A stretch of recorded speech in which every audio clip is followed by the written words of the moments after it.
See everybody. It's been too many years since I've seen a lot of you, and I guess nobody's seen anybody just about. So it's both an honor and a pleasure to be here and see as many faces as there are out there. And I don't know how many HGS talks I've given over the years, but I'm about to set up a library of geological paperweights. An awful lot of them come from the Houston Geological Society. But Scott and Walter asked me to talk tonight, and my subject is not, I want to say it's a little different, but it's kind of a bigger picture than perhaps many of the talks in the past. And there's a good reason for it, and that is that the oil and the energy paradigm that most of us have lived with for much of our careers has changed. It's just that a lot of people don't know that yet. So I'm going to try to give you my perspective on what that is and what it means for those of us that are either in the middle or the end or the beginning of our careers. The good news is that I think that there is as much of a career in oil and gas for people coming into it today as there was when I came into it a couple of eons ago. I asked my advisor if he thought there was a full career in oil and gas, and he thought, yeah, I think so, maybe. And I'd say a little more emphatically that to someone who would ask me, but as always with some disclaimers, not for everyone. So I will move into the talk and see where we go from there. So these are the highlights that I want to talk about tonight. And as everybody knows, we're in a bit of an energy crisis at the moment, and or at least the world thinks that it's in an energy crisis.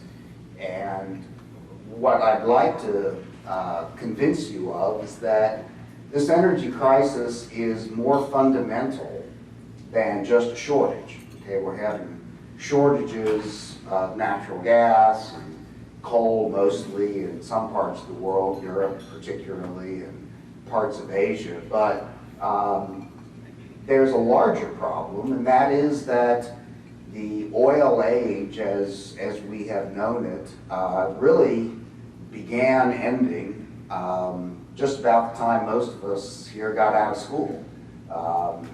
Now, we have ignored and denied that I did certainly, for most of my career, but I think the evidence is pretty clear that in no way is negative for those of us in the business of oil, because the less of it there is, or the less that's cheap and abundant, more opportunities there are for those of us that are good at finding it or helping advise people where to find it. The world also thinks, I don't know who the world is, but it thinks a lot of stuff. The world thinks that there's an energy going on, an energy transition going on right now.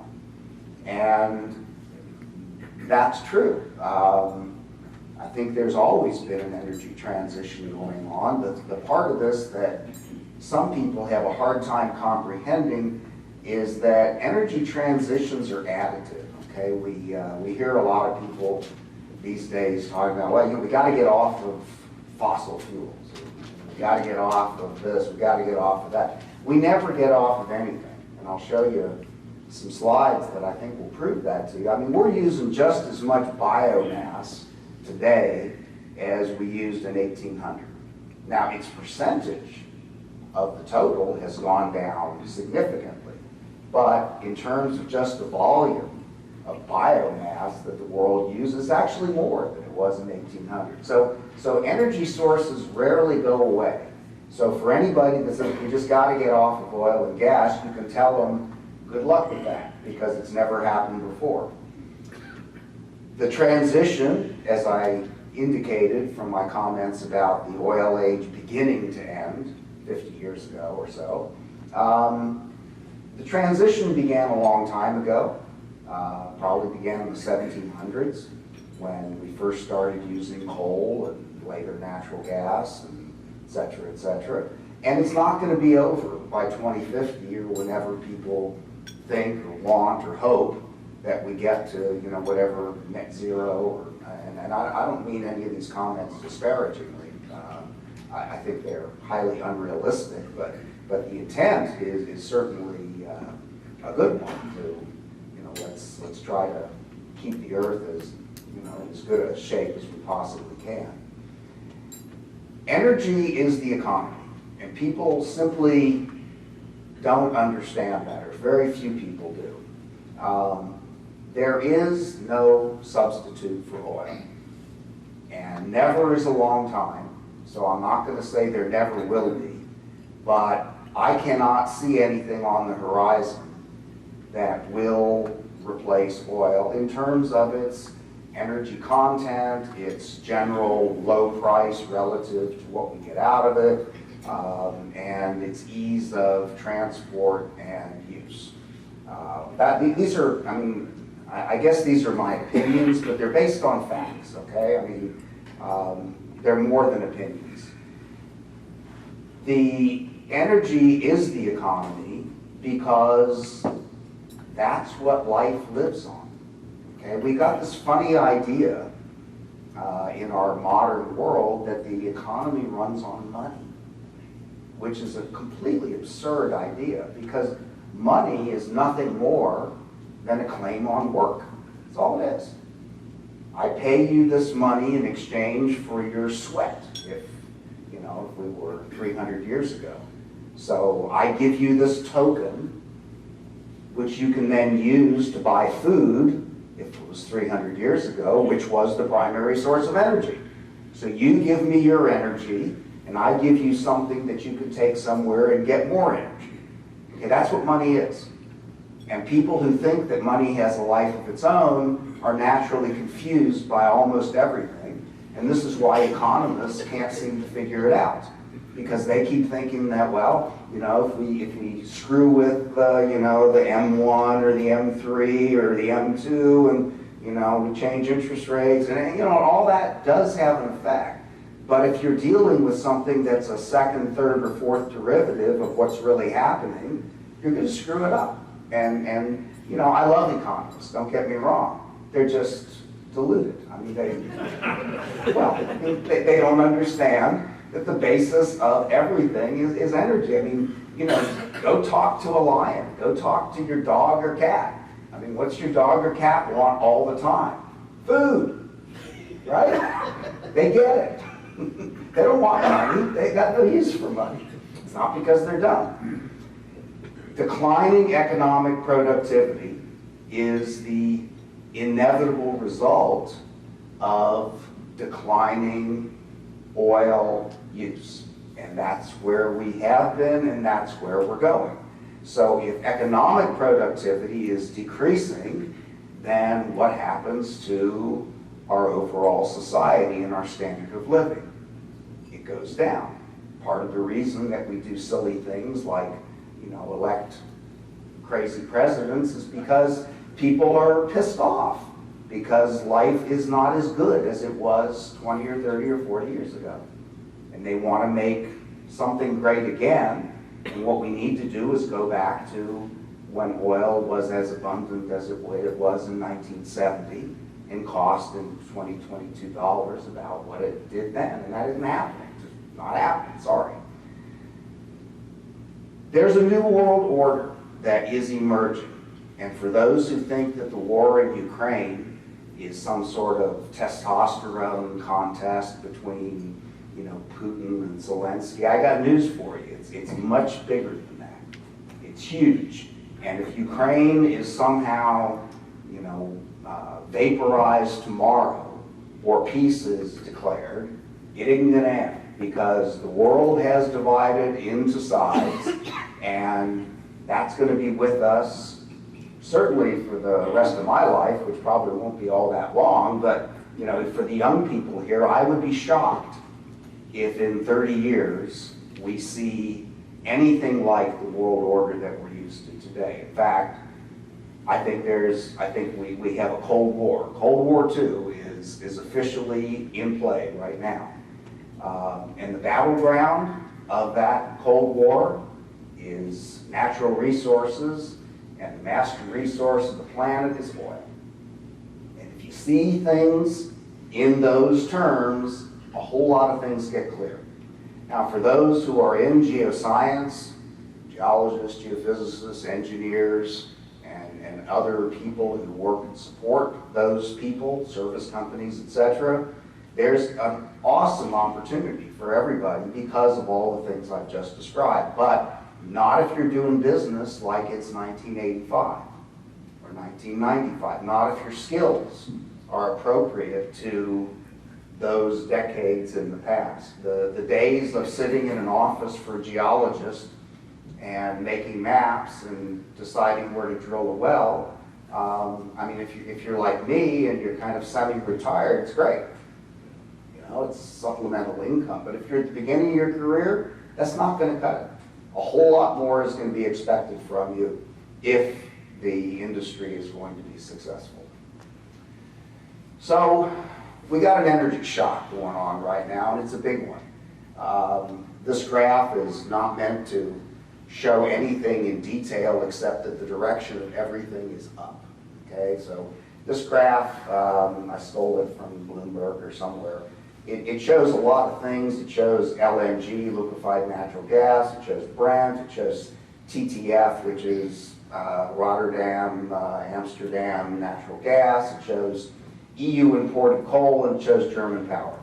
So coal prices in Europe have increased more than 400% before Ukraine invasion. German electric power increased 500%. Natural gas jumped almost 800%, and spot LNG in Asia increased almost 1,000%. And since the Ukraine invasion, it's gotten worse. Okay, so this is kind of a big deal. I mean, the last energy shock that I went through, which was in the early 1980s, I mean, the price of oil went way up, but not everything. Okay, so this is a whole nother kind of a phenomenon. This chart shows European, actually UK natural gas futures prices through Friday. And so you go way back over to the left and you see a number, oops. I guess I'm supposed to not be all that portable. There we go.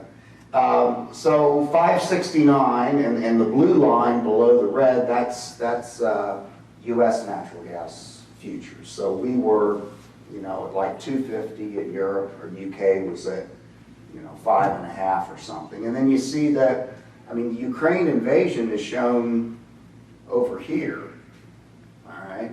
So the price had gotten up to $60 per MMBTU before any of that stuff happened. And, then you go up to, the upper right, and this was just, like 2 weeks ago, gas was $117 per million BTUs in the UK. It's dropped. It's only $75. I mean, this is stunning. And of course, for us, we got up here to almost 970 a couple of weeks ago, just in the last part of August. And I don't think there's a point of What's that? It could be smarter than I am. It's more adaptable, I suppose. See if it works. Does it There you work? go. No, Oh, that's your slide. No, there it is. There's something. I saw a dot. There's a dot. And there's something. Jesus. Sorry. That's okay. You screwed me up again. One more time, right? One in many.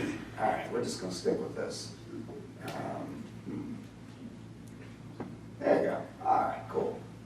So, we think it's tough around here. I mean, I just got my gas bill, and, electric bill was, like $550. Well, imagine if you're in the UK, and of course, the new Prime Minister has said that, okay, we're putting a cap on annual electricity bills. You're only going to have to pay like £3,000 per year, and the government's going to cover the rest. Good luck with that.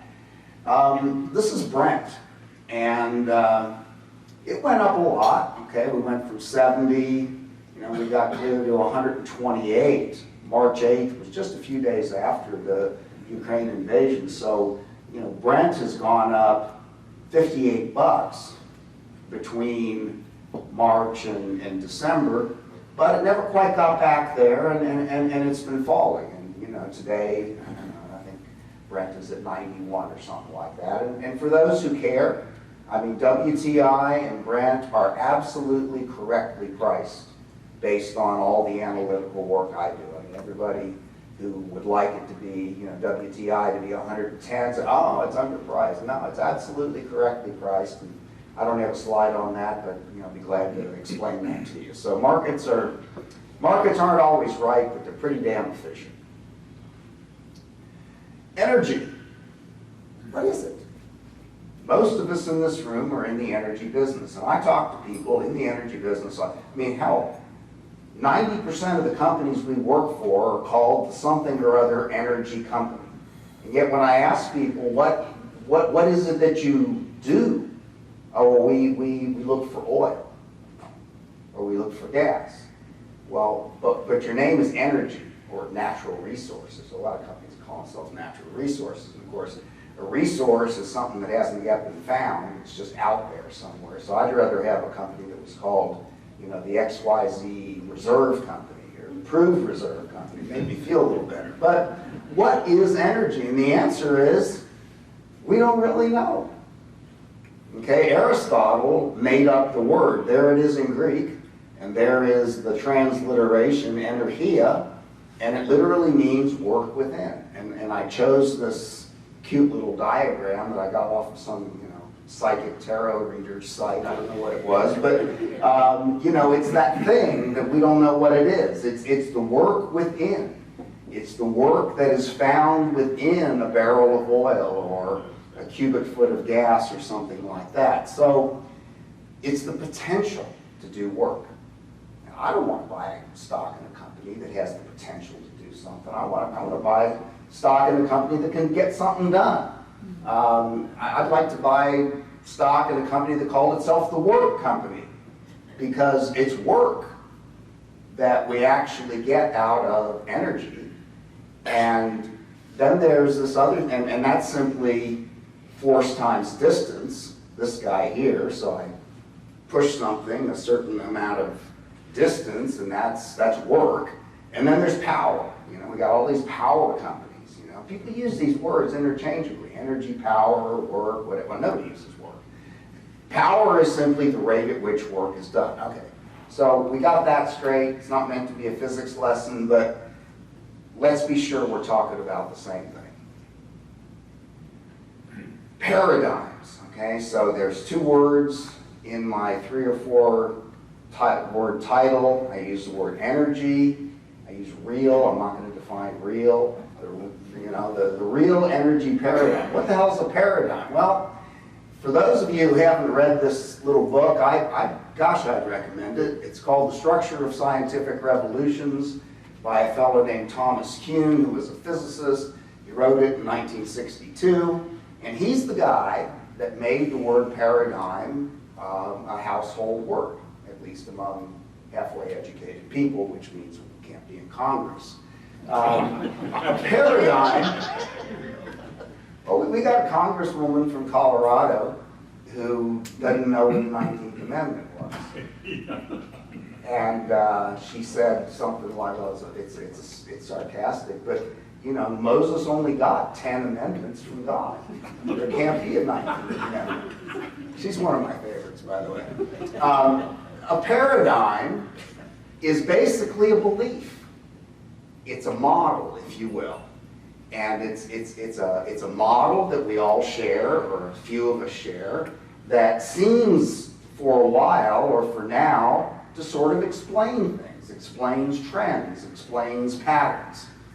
So once accepted, a paradigm becomes sort of like dogma, for those of you who are as old as I am, plate tectonics was not always the ruling paradigm. There were a lot of people who said, no, that's completely wrong, can't be. You know, we can explain all this with geosynclines and all kinds of crazy stuff. That's what I learned when I took introductory geology. And it took a long time before there was enough information to unseat that paradigm and replace it with a new one. It's like an energy transition. And of course now if somebody says, hey, plate tectonics is full of crap, you know, there's something better, like, no, can't be. Because we're all defenders of the faith. Because this is a belief, it's a shared belief.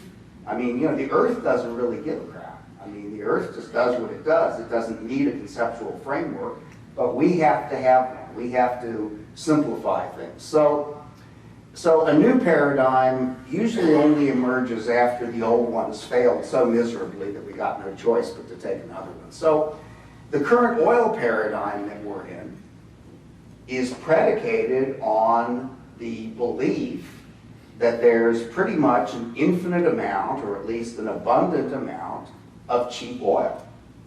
And that hasn't been true since the beginning of the century, and maybe even before it. There's plenty of oil left, I promise you that, but it ain't cheap, or it isn't as cheap as it used to be.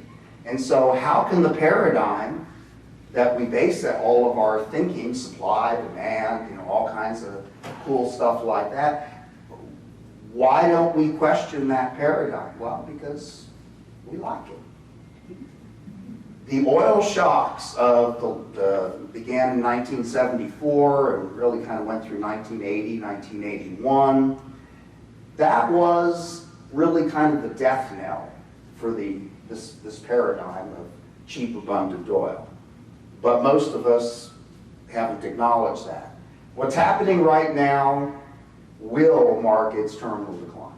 Okay, it's dead. Okay, it doesn't mean we're out of the oil business. It means the paradigm is dead on arrival. Can't work anymore. So the end of the oil age. This is kind of a cool chart. It shows Brent price in 2022 dollars, inflation adjusted, that's the blue. And then the red is the percent of total world energy consumption represented by oil. And you don't need to be a scientist to say, wow,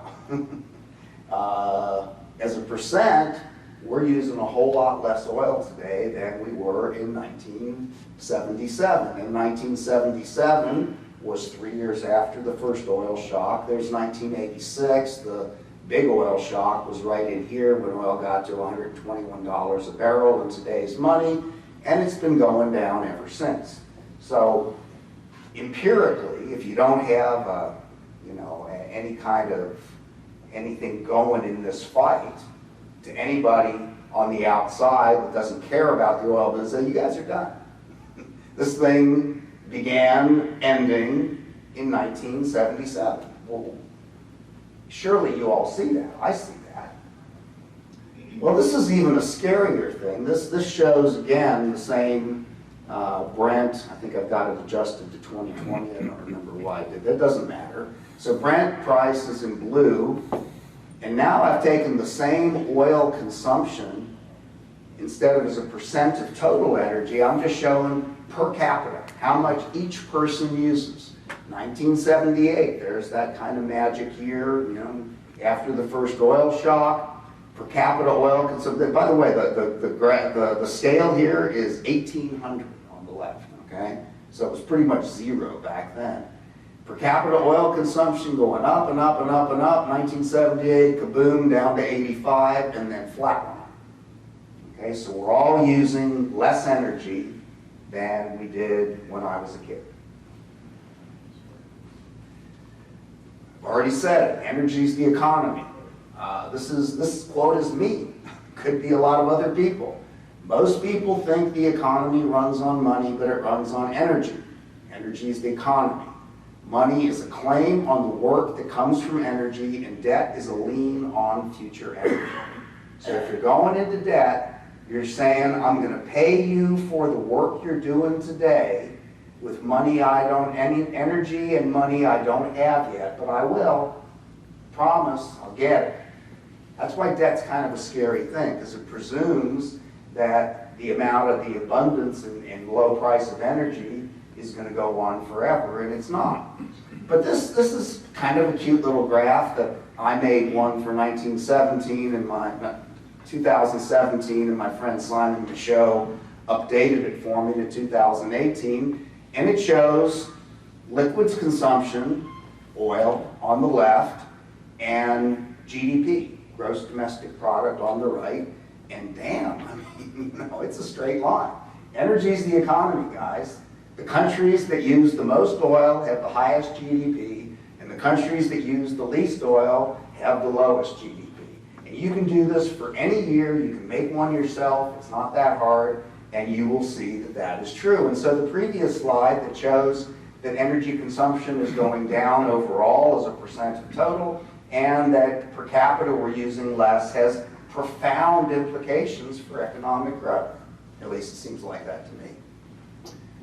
Energy is the economy. This is a fire rate, okay? This is my friend Nate Higgins made this slide. I don't know how he did it, but anyway, what this says is that the fire rate represents oil. A barrel of oil, if you add up the kilowatt hours, or the whatever the joules, or calories, or whatever the energy content is of that barrel of oil, it works out to be 4.5 years of human labor. Okay, now, and that's just, we're talking about, okay, 22 days a month of work, 8 hours a day, we're discounting it for productivity, all kinds. I mean, yeah, just do the arithmetic, it's 11 years. So 4.5 is a conservative number. So up here, I'm simply showing, this data comes from BP, their latest International Energy Review, oil, gas, and coal, barrels of oil equivalent of each, barrels of oil equivalent per year multiplied by 4.5 man-years per barrel of oil. We have 383 billion fire ape slaves employed by the human race. Okay, the reason that slavery went out of business wasn't because we were great guys. It was because this was a much better slave. So slavery is with us right now. We've got 383 billion fossil energy slaves that are working for us 24/7. And that's the reason that we have all this cool stuff. That's it, period. This is my forecast based on the latest world energy or liquids production from the EIA. And we peaked or will peak in May 2023, about 1 million barrels a day less than we were in late 2018. And I see us going down by 2025 to about 98 million a day. This is not based on any kind of peak demand or any kind of BS like that. This is just based on looking at decline rates worldwide and plugging them in. I could be a whole lot more pessimistic than I have been. So, this is good. This is really good if you're in the oil business, because that means that there's going to be less of it, which means there's going to be a higher price. Consumption of transport fuels. This is just the United States, and this is an incremental kind of a presentation to highlight all of the differences, but I add the base in here, so the numbers up here, those are real live numbers, in barrels per day. And what we see, I'm showing annual averages, and for 2022, our consumption as Americans of transport fuels, gasoline, diesel, and jet, is 830,000 barrels a day less than it was in 2018. Just is. It's not a good thing, it's not a bad thing. We're driving less, we're flying less, we're transporting stuff less. And somebody out here is saying, oh, that's efficiency. No, it's not efficiency at all. We're just doing less, which means that, when we start using diesel less, that means there's fewer ships carrying goods, there's fewer trucks carrying goods, there's fewer trains carrying goods. Nothing to do with efficiency, and that's bad for the economy. That's real bad. It's not interest rates. This is the problem. Energy transitions, I started off saying they're additive, okay? This is, again, 1800 to, I don't know where it goes, to 2018, 2019, doesn't really matter. And I've broken it out by biomass, coal, oil, natural gas, hydro, nuclear, wind, and solar. And as you can see, biomass is pretty much the same as it was in 1800. We didn't have coal for the most part in 1800, but coal, we're using a whole lot less coal as a percent of total, but the amount of coal we're using is a whole lot more than it was in 1900. Same for oil, same for natural gas, same for all. So this idea that an energy transition means we're stopping some things and replacing them with others, if it happens, it'll be the first time in 250, 300 years. So I'm not counting on it. Renewables, all for them, okay? Nothing I'm showing you tonight is making a case for or against. I'm just showing you facts. I'm showing you data. Renewables cannot substitute for fossil energy, period. End of discussion, okay? And there's a reason for it. Wind, solar, hydro, nuclear, etc., are mainly only good for one thing, and that's electric power generation. Now, somebody's going to say, well, but we can use electric power to do exotic things, you know, like reform hydrogen and, you know, create liquid fuels. Yeah, we can. Not today, certainly not commercially, maybe someday, and I'll address that. But for right now, this is electric power, this is all other energy, this is the percent of total energy, this is the world, that electric power is. In 2021, it was 18%. It's forecast to rise to a whopping 19% by 2050. And you can do all the cool stuff, the sleight of hand, and the windmills, and the solar panels, and all that kind of good stuff you want, and if you're only double it. Hell. Call it 40%. You still got a huge problem. What are you going to do for the 60% of the rest of the energy? So everybody's all distracted with this renewable thing, and like I said, I'm all for it. But it is not a solution. You know what, for those of you that have been forced to take management training courses, you know, they say, well, you know, you need to divide your work into like the really important stuff, and we call that the A stuff, and kind of the less important stuff, the B stuff, and the, you know, kind of unimportant stuff is the C stuff. And most managers spend all their time working on the C stuff because it's kind of easy to do. And they never get to the B, much less the A, so the company's screwed because they're not getting anything done. Renewable energy is a C. It's the C stuff. You're moving deck chairs around on the Titanic. You know, we're arguing about, should we be using nuclear? Yeah, it's a great idea. But why would you? You got so much natural gas, you don't know what to do with it. And it's a whole lot cheaper, and it doesn't have, and somebody's saying, well, you know, fugitive methane. Okay, there's always complications. But, you know, this argument about, you know, well, nuclear is going to save us. No, it's not. Nuclear is going to provide baseload support for 20% of what we use. Get over it. And, you know, and I'm not trying to, you know, to deprecate renewables or electric power. I mean, we're using it right now. It's great. It's just, let's get to the B's and the A's, please.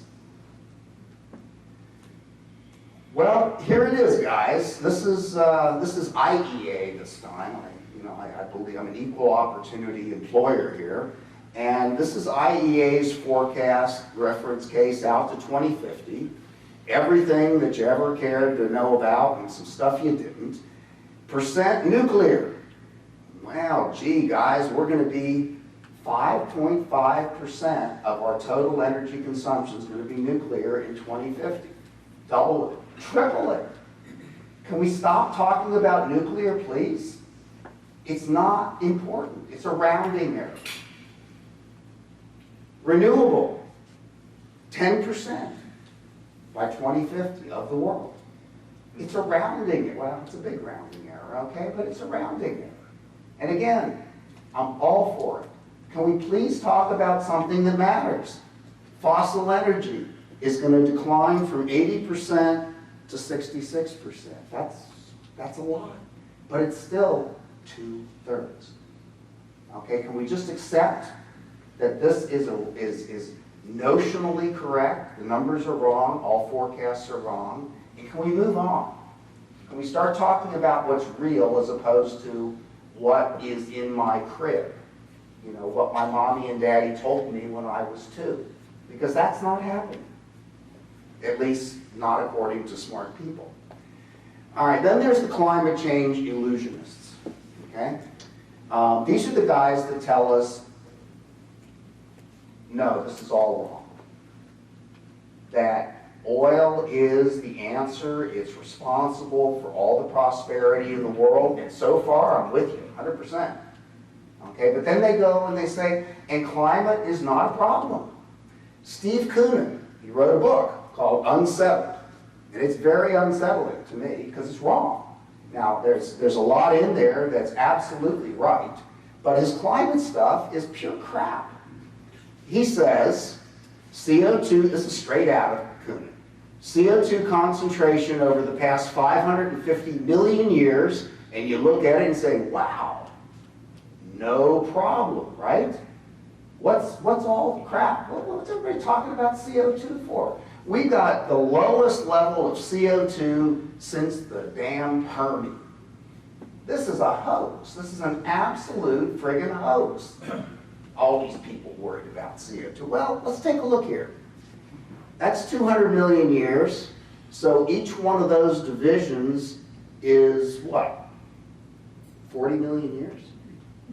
Each one of those dots is 10 million years. Okay, so if we average all the CO2 over the last 10 million years, it's a pretty low number. When did human beings come onto the earth? 300,000 years ago? When did we really start kicking ass with industrialization? 200 years ago? You average it into 10 million years and it's Zippo. Okay? That doesn't mean, well, everybody wants to believe this. I want to believe it. I want to believe that we're not hurting the planet at all. We can forget about all this stuff. It's a hoax. Well, he's showing this, and here's a slightly different scale. This only goes through 400 million years. And you know what? The fact that CO2 has been declining has been the only reason that life on Earth has survived, because the sun's energy has been increasing this whole time. And so it's this lovely inverse correlation between CO2 declining naturally to counter the heating effects of the sun increasing naturally that's made life on Earth such a good thing for all the species that came before us. So this is nothing new except to people that don't know anything about this. And that's not a criticism, it's just the way it is. Well, okay, Mr. Koonin, here is the exact same data in this graph over the last 800,000 years. And his graph ends at 1950, which is kind of convenient, because that's sort of before, you know, the CO2 concentrations really got kicked up. But just to give you a little bit of context, so here's 1950. And by 1950, despite what this graph seems to say, well, it's right. I mean, it's absolutely right. It's just, it's a scale problem, okay? We were already above the 10,000 year maximum in 1950, and here's where we were in 2019. Now, you don't need to be a climate scientist or even any good at Excel to say, is there a problem? If CO2, having too much of it is a problem, is there a problem? There's a huge problem. But you won't find that by reading Steve Koonin's book, because he's a sorcerer. He's telling you what you want to hear because you don't want to change, and you're going to pay a bunch of money for his book. And he's getting rich, and that's good for him, by the way. I'm not criticizing him. He's a good swindler. He really is.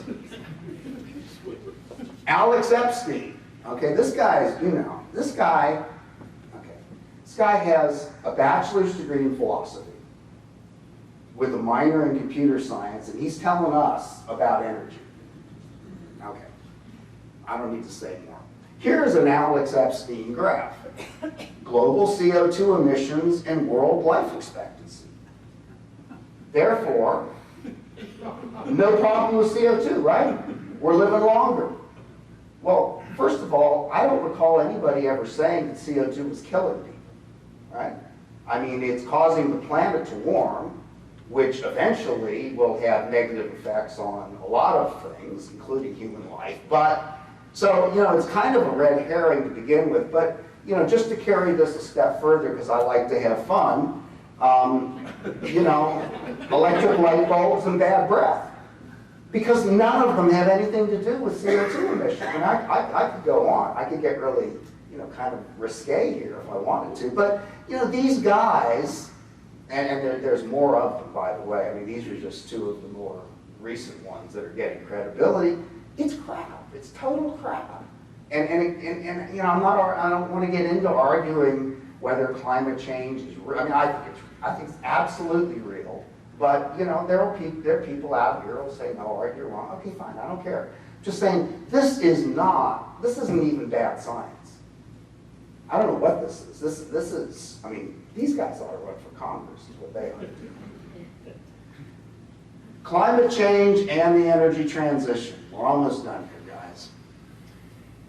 Václav Smil, for those of you who haven't read him, read any one of his 20-some-odd books. The guy, I mean, if you want to read anything about energy, this is the guy. Energy is the only truly universal currency. Now, I did give a talk jointly with him. We didn't coordinate, and we didn't hardly talk. And the fact that he's saying this makes me feel smarter than I think I am, because I gave you my quote a while ago. Renewable intermittency could be solved with renewable power. And if I were in Europe, I would be saying, okay, I get what Art's saying about nuclear, but since we don't have any natural gas at the moment, since Russia's cutting us off, maybe we should look at that for baseload. Because the problem with renewable is it's up and down. The sun doesn't shine, the wind doesn't blow. Renewable is a reasonable way to solve that intermittency, but again, it's only 18% of the total energy. It's a distraction. Can we move on to the B's and then the A's? The four pillars of modern civilization, according to Smil: steel, ammonia, cement, and plastic. We have no clue how to make any of those four without fossil energy. Okay? You could take all the renewable energy in the world and put it into a smelter, and you're going to have a lot of fun trying to smelt steel on a 24-hour day. I mean, you're going to use up all the energy in the world in one steel plant. It can't be done. Now, that doesn't mean it can never be done, but it sure can't be done today. Ammonia. Ammonia is fertilizer, okay? Fertilizer is made mostly from natural gas. The only reason we have 8 billion people, almost 8 billion people on the planet, is because we have fertilizer. Before we had commercial fertilizer, the population of the planet after World War I was about 2 billion. So if we don't have fertilizer, that means something like, 3/4 of the world needs to die of starvation, which is not a very good idea. Cement. We do not know how to make cement without fossil energy. And plastic. All these Teslas and wind turbines, what are they made of? Well, mostly steel and plastic. Plastic comes directly from petroleum and natural gas. By the way, we have no idea how to recycle them, so we're just dumping all those old blades into landfills. And steel. We cannot make a wind turbine. We cannot make a solar panel without making steel or some metal alloy. The use of energy requires energy. I think we know that. People, engines, computers, infrastructure, and transport, they all require fossil energy today. And anyone who says, well, but it won't always be so, you know, I'm going to take you to the XYZ resource company. I want the reserve company. I want to know what you can give me today, not what you think you can do in the future. Climate change is not the biggest problem facing the world. It's a symptom of a much larger problem of biophysical overshoot. Overshoot means we are using natural resources and polluting the planet at rates beyond its capacity to recover. And that's because of 8 billion people. Again, I'm not criticizing human beings. This is just a fact. Okay, you got 8 billion people, you know, throwing garbage outside and in the ocean and all that kind of stuff, and it's not good for the planet. It just isn't. And we may not like the fact that that's true, but that is true. And I'm not saying we should do anything about it. I mean, we can have a private conversation. I'd like to, but we're not going to. So it's just a fact. The effect of all of this on the planet, of our activities, cannot be solved through energy substitution. Even if you could replace fossil fuel with renewable energy, you're still going to create all of this stuff. You're going to all this mining and all this transport. Instead of having, you know, one gas well, you need 1,000 solar panels. So you get the same net out of it, but you got to use 1,000 times more stuff to get it. So the whole idea that all we need to do is replace says we're not addressing overshoot, which means we're not addressing climate change, which means we're not really addressing our energy problem at all. We're compounding what we already have. The real energy transition is to reduce energy use. And there's not a soul on this planet that's going to sign up for that, right? But that's what we're really talking about. All right, as we get toward the end here, the New World Order. It's a big part of our business. I mean, the fall of the Soviet Union was probably the single biggest boon to the oil industry in my career. It's because I was born after rotary drilling. But Russia and China unveil a pact against America and the West. How many people actually know this? Right before Putin invaded, Walter knows it, invaded Ukraine, these two clowns that have matching mauve ties, you probably can't see it, but they do, Xi Jinping and Vladimir Putin, they made a joint statement that the Russian Federation and the People's Republic of China are now officially on one team against everybody else. The director of the Kissinger Institute says this statement might be looked back on as the beginning of Cold War II. I never read about this stuff in the Houston Chronicle. I can't imagine why. Now, people talk a lot about this guy. And I'm just going to tell you that, for one thing, this guy has a PhD, which doesn't mean a whole hell of a lot, except that it's in mineral economics. So this guy, for whatever you think about him, knows more about energy than every leader in the free world put together. Okay? And what he's doing in Europe is he's using energy to destroy the economy of NATO. And he doesn't really care. I mean, he'd like to win in Ukraine, but he's doing a great job of destroying NATO. And that's what he's really up to. Cold War II. Putin's chief reason for invading Ukraine was NATO expansion into countries formerly aligned with the Soviet Union. Ukraine is a staging ground for a larger conflict between those who are satisfied, more or less, with the world order, that's us, and those that are dissatisfied, which is about half the world. And that includes Russia and China and a whole bunch of other guys. In fact, all you need to do is look at the countries that are continuing to import oil from Russia: China, India, Saudi Arabia, Venezuela, Mexico, Kazakhstan, Azerbaijan, Malaya, Sudan, South Sudan, Oman, Brunei. It's demographically half the world. Okay, they're on the other side in some way or another. This is about, I mean, Putin understands. He's got all the cards when it comes to energy. This is a struggle to dominate the remaining fossil resources of the world. This is doom. Okay, except we're not fighting over spice, we're fighting over oil, gas, and coal. Grain and fertilizer exports. Russia and Ukraine are two of the biggest exporters of food and fertilizer in the world. That's having a huge effect on the global economy. They also happen to be two of the most important exporters of uranium and nuclear technology. I also don't read that in the Houston Chronicle.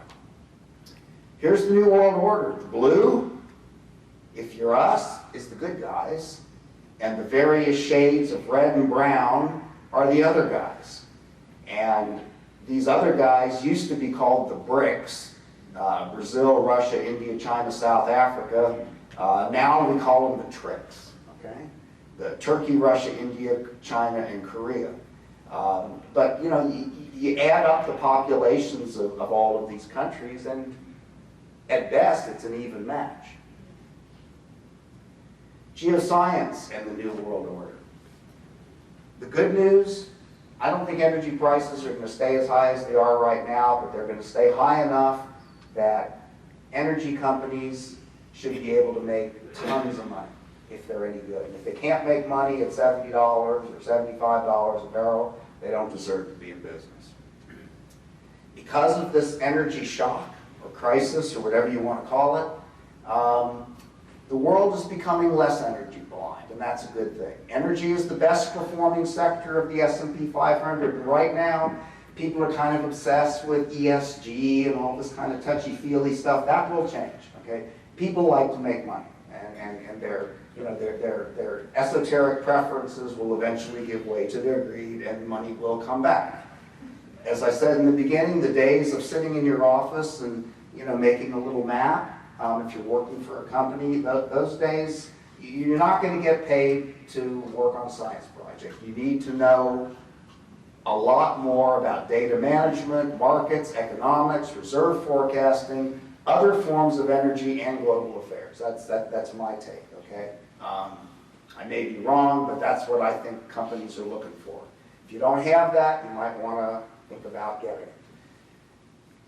We're a generation into the end of the oil age. The opportunities for the next generation are bright, at least as bright as at the beginning of ours, but like then, not everyone will survive. And this quote is often attributed to Charles Darwin, but it's not. It's a lawyer. There's a lawyer here, right? and he's not charging us either. It's not the strongest of the species that survives, nor the most intelligent, but the one that is the most adaptable. So the real transition, I love this, by the way, it's human behavior. That's what has to change. It's not going to, by the way. It will, but we only change in trauma. All right. So what we're seeing right now with energy crisis is the beginning of a trauma. And Chairman Powell said today, we're going to get some pain coming up here. Okay, he's right. This is Emmanuel Macron. I mean, this is a G7 guy. I mean, he could be me, or he could be my friend Nate Higgins. What we're living through is a kind of major tipping point, a great upheaval. What could be seen as the end of the age of abundance. I mean, that's awesome coming from a politician, my goodness. Howard Odom, probably most of you don't know him. This is called the maximum power principle. During self-organization, system designs develop that prevail, that maximize power intake, energy transformation, and those uses that reinforce production and efficiency. So if you go and have a conversation with a lion and suggest that he become a vegetarian, he will eat you, okay? Because that violates the maximum power principle. Okay, and so we also, all life subscribes to the maximum power principle. So the idea that we need to use less, it ain't happening until we don't have a choice. If you think that technology can solve your problems, then you don't understand the problems, and you don't understand the technology. Get out of the nursery if you're still thinking that technology will save you. It's not. Technology is a straw. It allows us to withdraw what we've already found more quickly. It doesn't create a barrel of oil. It doesn't create a kilowatt hour of electricity. It's a fairy tale, okay? I mean, it's real, but it is not. I mean, you know, you can sign up to go to Mars with Elon Musk, and that'll make you feel a lot better. Human behavior must be the real transition. This is my final slide. I love this. George Orwell. Some ideas are so stupid, only intellectuals believe them. Like technology will save us. Like, you know, I dumped on Alex Epstein and Steve Koonin, but I could go on. I mean, this guy's actually a geologist. Greg Wrightstone, Mark Jacobson, Tony Saba. These are guys that are looking for excuses for you not to change your behavior, and they're making a ton of money. I mean, these are really popular guys. And who believes them? Intellectuals. People with advanced degrees, because they like what they're saying. It's important to know the limits of renewable energy. You know, I probably didn't tell you anything new tonight. I probably told you what you already knew in a different way. But it's not useful to defend fossil energy. Okay, it's just not. I mean, what's the point?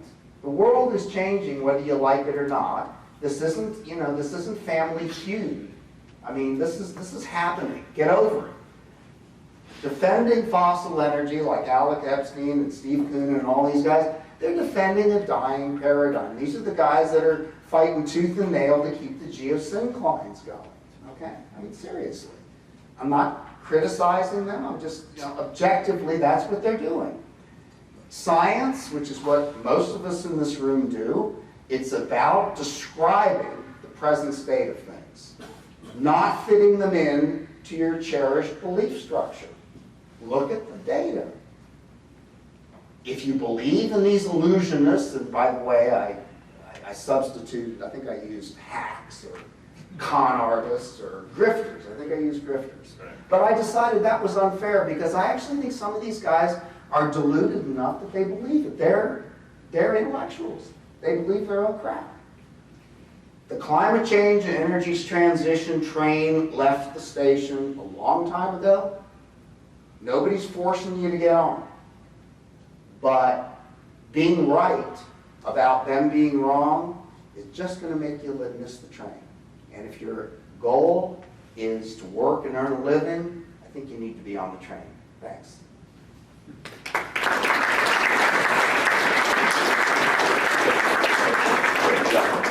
Art, we'll hang around for a few minutes, take a couple of questions from the floor. Scott. Yeah. Fantastic presentation. Thank you. Thank you for bearing the ugly, horrifying, scary as hell truth. So, if everybody has a really tough, hard path, and the real answer is flexibility, then how does that flexibility fit in with communicating with the rest of society that's up against us, saying, give us answers, we want cheap oil, you guys, come on, cheap oil. It seems to me that what we've got to explain to them is, ain't no more. And getting that idea across in a politically palatable manner is just confounding. So do we just give up? Country music. Patsy Cline said people in hell want ice water. She's right. Right? It's just not happening.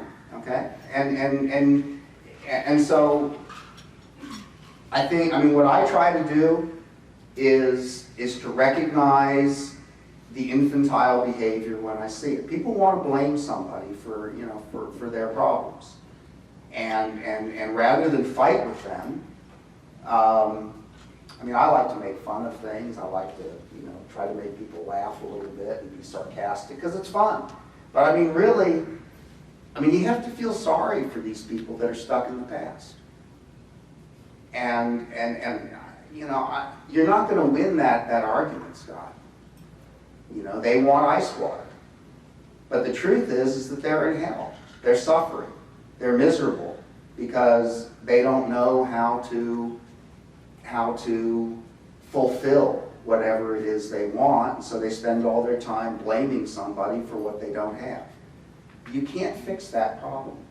And so I say, if you want information, if you want my take on things, I'll be glad to give it to you. You're probably not going to like it, but you know, this I mean, you can make these graphs yourself. I don't have special privileges to, access to data. I mean, anybody here can make these graphs, and nobody is sadomasochistic enough to, other than me, to want to do this on a regular basis. But, I mean, this is not proprietary stuff. It's all publicly available. You want to interpret it differently? Be my guest. Argue with me. That's fine. But I'm not going to fight with you. Yes? Yeah, great talk, Art. And Thanks. I want to reinforce the point you made about how we're really not solving our problem.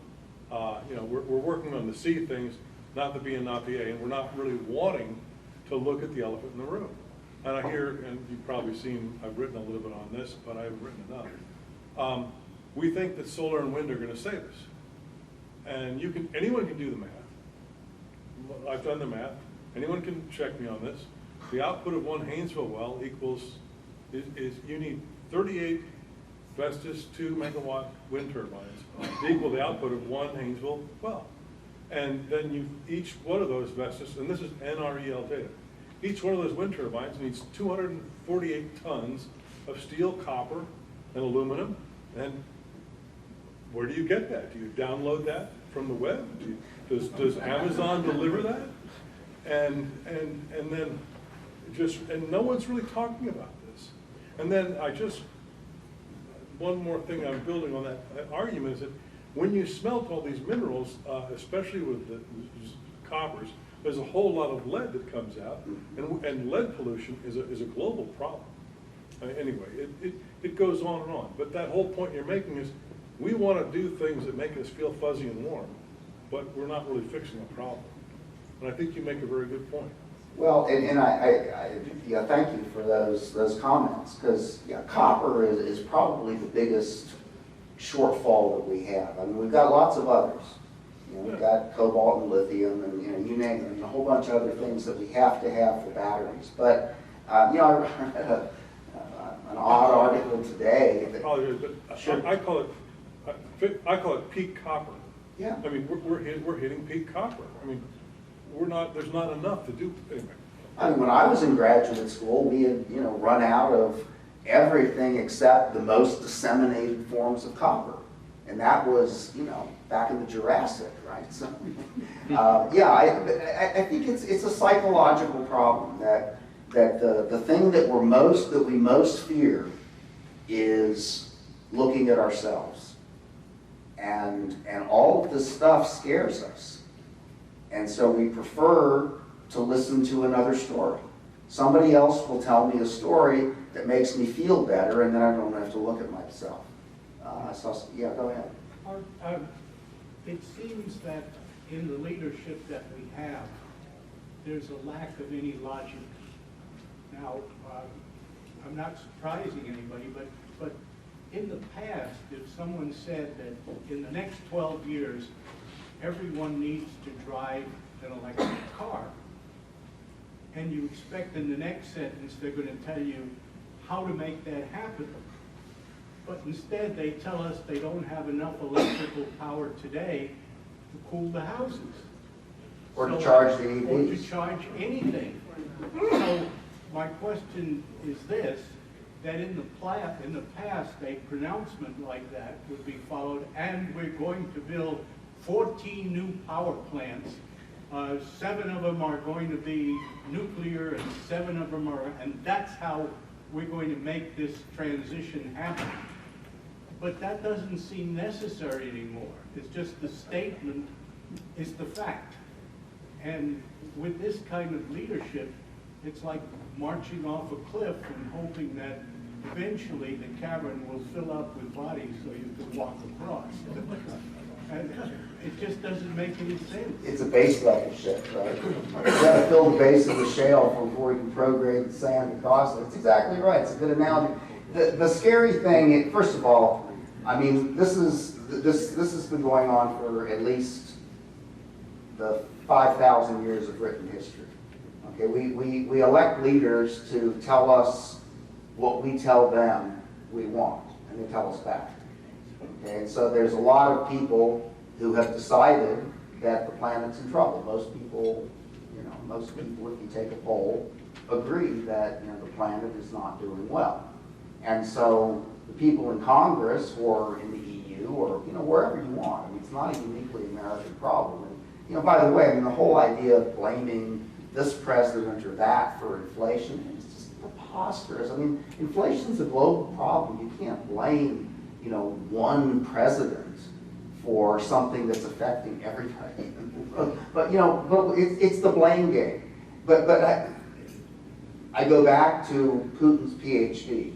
We got one guy running a country who actually knows something about energy. And by the way, the subject of his PhD thesis was the fact that the Soviet Union fell for improperly managing its oil and gas resources.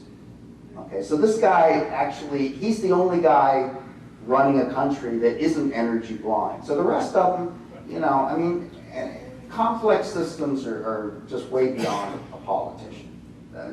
So don't expect that to change, I guess is. So in my opinion, the best thing that can happen is that the worst happens quickly, because that will force the trauma that causes everybody to say, oh shit, we have a problem. Does anybody know about this problem? And then a few people will say, well, yeah, I do. You're not going to like it. Well, okay, we're desperate now. There were some other hands. Lady in the back. Lady in the back.